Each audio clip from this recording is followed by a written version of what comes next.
Hello everyone. ఈరోజైతే నేను గుత్తి capsicum curry చేస్తున్నానండి. కర్రీ చాలా బాగుంటుందనమాట. మీకు ఎక్కడైనా బేబీ క్యాప్సికమ్ దొరికితే మాత్రం కంపల్సరీ తెచ్చుకొని ఈ కర్రీ అనేది ట్రై చేసి చూడండి.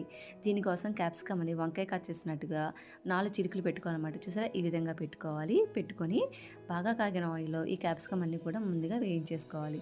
వేగిన తర్వాత పక్కన పెట్టేసుకొని అదే కళాయిలో ఉల్లిపాయ, పచ్చిమిర్చి, కరివేపాకును ఉప్పు పసులు బాగా వేయించేసుకోవాలండి ఎర్రగా. వేగిన తర్వాత అల్లం వెల్లుల్లి పేస్ట్, కారం కూడా వేసుకొని వేయించుకోవాలి. అందులో ధనియాల పొడి, జీరా పొడి వేసుకోవాలండి. నేను curry masala powder, gravy masala powder link అనేది కింద ఇస్తాను. ఇది కూడా వేసుకొని ఇంకా బాగుంటుందన్నమాట. లేకపోయినా పర్వాలేదు. ఇలా మసాలా అంతా పచ్చివాసన పోయిన వరకు వేగిన తర్వాత వేయించిన క్యాప్సికము 2-3 స్పూన్ల వరకు పెరుగు కూడా వేసుకొని బాగా వేయించుకున్న తర్వాత మూత పెట్టి 2 నిమిషాలు వదిలేసాం అనుకోండి, మసాలా మొత్తం క్యాప్సికమ్ పడుతుందనమాట.